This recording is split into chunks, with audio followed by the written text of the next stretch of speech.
Welcome to this video on a key to your options hedging homework that you had last week.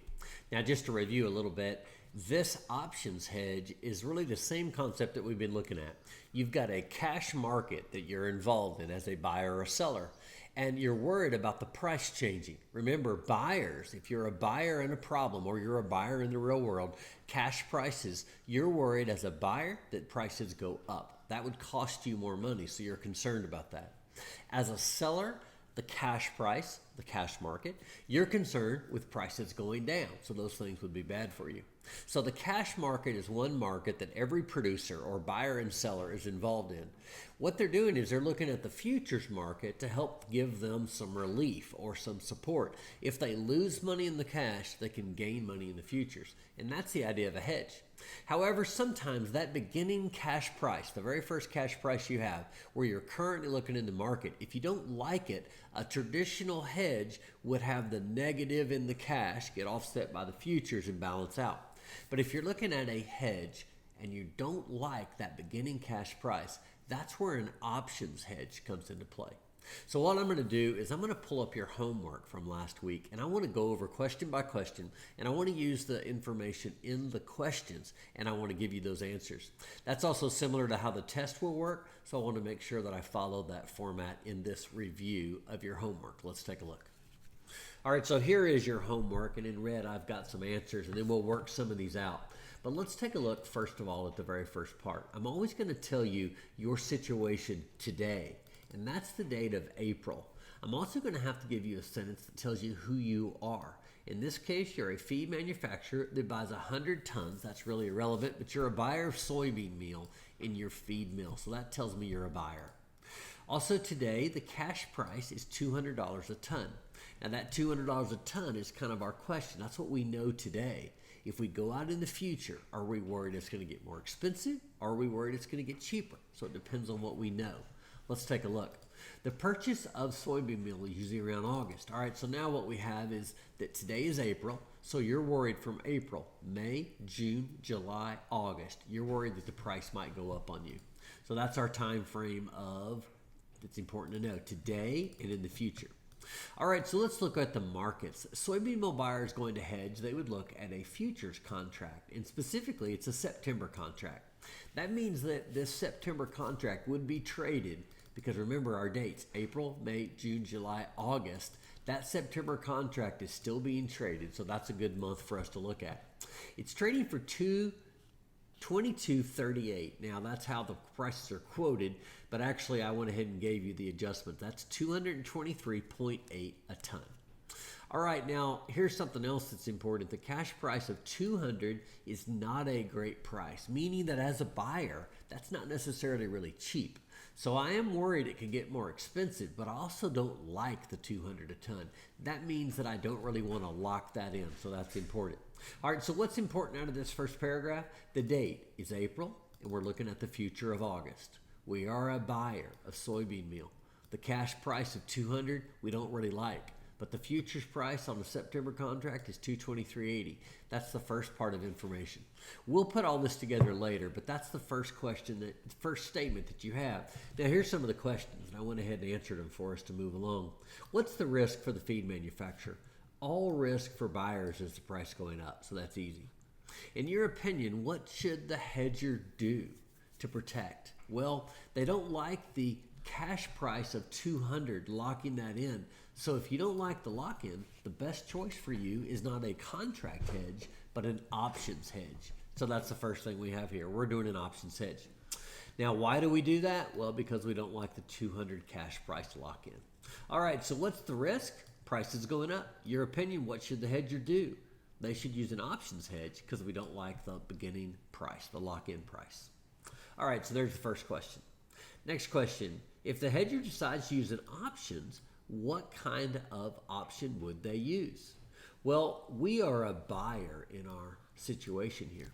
So we're worried about prices going up. We need to be able to profit from that. So normally in a hedge, you would use a buy to get started in the futures market. So what kind of option gives you the right to buy? The option is called a call option. That gives you the right to buy. So in this question, we're asking about the hedger. what kind of option would they use? And the answer is the option that gives them the right to buy. That's called a call option. All right, so let's go to the next question. Describe the terms out of the money and in the money. Now, these terms only have to do with options hedges. And which would the hedger use? Well, the term out of the money and in the money have to refer to the profit on the option and where it's currently at. So let's come down here and I define them.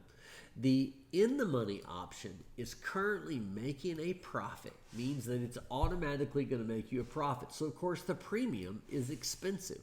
So that's what an in the money option is. Out of the money option is not currently making profit, but could one day. But at this time, it's not currently making profit. So it has a less expensive premium and is the best option for the hedger.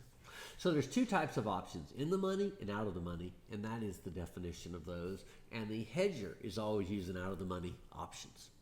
All right, let's go through here. Now, I set this table up, and I wanted to kind of go through this a little slow because this is really the table that you need to set up to solve all of these problems. Okay, first of all, the first date we're looking at April, and we have risk all the way until August. And then in August, that's when we're going to actually buy.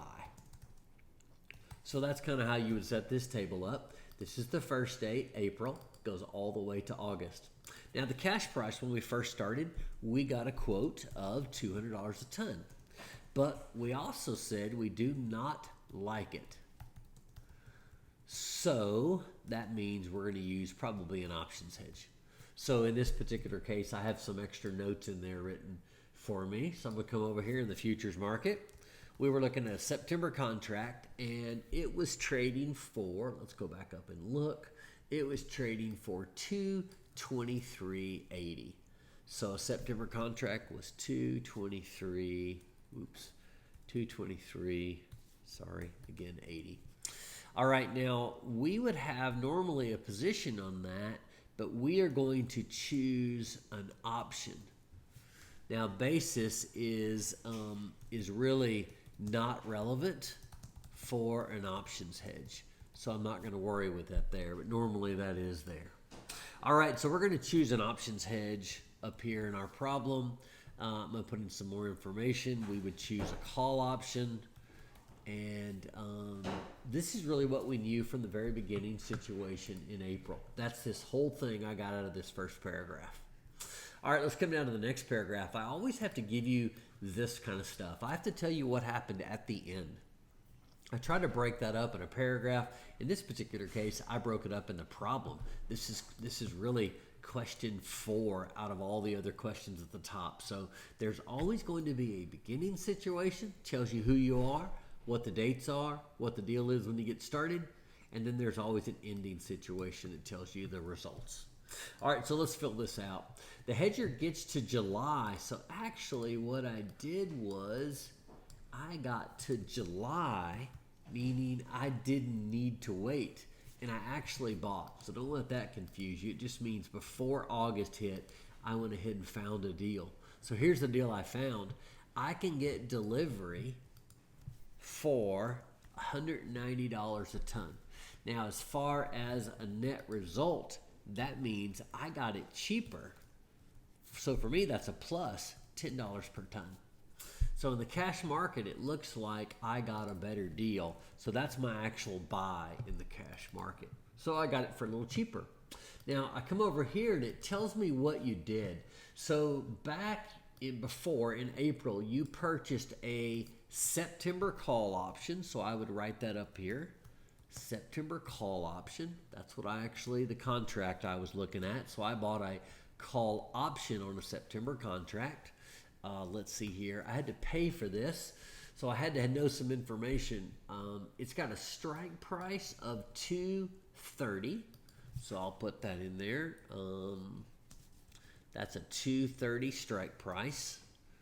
Let's see here. Why don't I? So I'm just going to take the call, $230 strike price. That way I know that would have been my price to exercise. But I had to pay for that. I had to pay $1. So the premium was $1 per ton of that contract to keep this simple. Let's see here.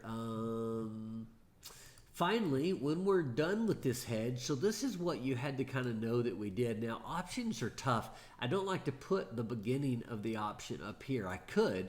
I really just trying to tell you here's what situation you're in. Somewhere along the way, I do have to tell you what you bought. You bought a strike price at $2.30. You had to pay $1 for that on the September contract.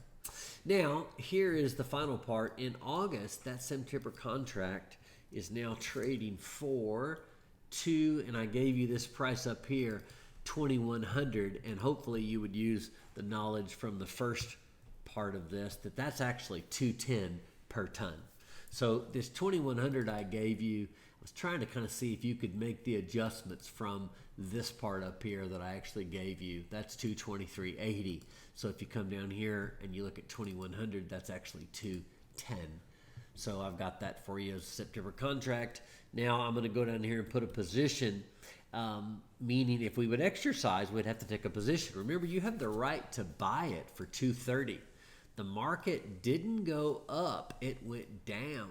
So your interest in buying at 230, you would have to sell it for 210. That's lower. So the answer is here, we're just not going to exercise. We're just going to leave our option alone, just like it is. So not exercise. Now, you still have to pay. What did you lose? You lost the dollar premium. So that's what you lost. So you lost the $1 premium, and so that is what you have overall. So when you first start these options hedges, the beginning date is usually given to you in that first paragraph. Now, with an option, some of that first paragraph might be what kind of option you chose. So that's also part of there. What's the ending situation? That's right here, and I pulled that information out of the table, and really it's just, what did you actually pay in the cash market, and then what happened to the futures contract. That September contract went to 210. The reason why we don't exercise is because there's no money in it. The right to buy at 230 and immediately have to sell for 210 would lose you money. So just leave it alone. Now, one of the things let's keep going with this. So I made $10 extra in savings, but it cost me $1 to get that done. So what's the net price? Well, remember, you're always involved in two markets. What happened in the cash market? The cash market, we had to pay $190 per ton is what we had to pay for the soybean meal. All right, the futures market, we are involved in that, and it cost us a premium of $1 to cover. And so the net is equal to, what'd you really pay? You really paid $191 per ton. Now, is that good or bad? This is actually good. Because the lock-in price was $210. Now I'm coming back up here and looking at, $200, sorry. It's $200 a ton. That's what we thought we might have to pay. So this is better than that. So we actually ended up paying $191 a ton. All right, hopefully this helps you see how you would complete the options hedge, stepping through it step by step. This table I have for you here at the very end is actually kind of the thing that you need to be able to build. What are the dates? What's the cash market? What's the futures market? With the options hedging, you don't really have a position in the futures market. You just choose an option and you pay a premium. And if you need to exercise, then you will, and you hopefully can make more money off of that.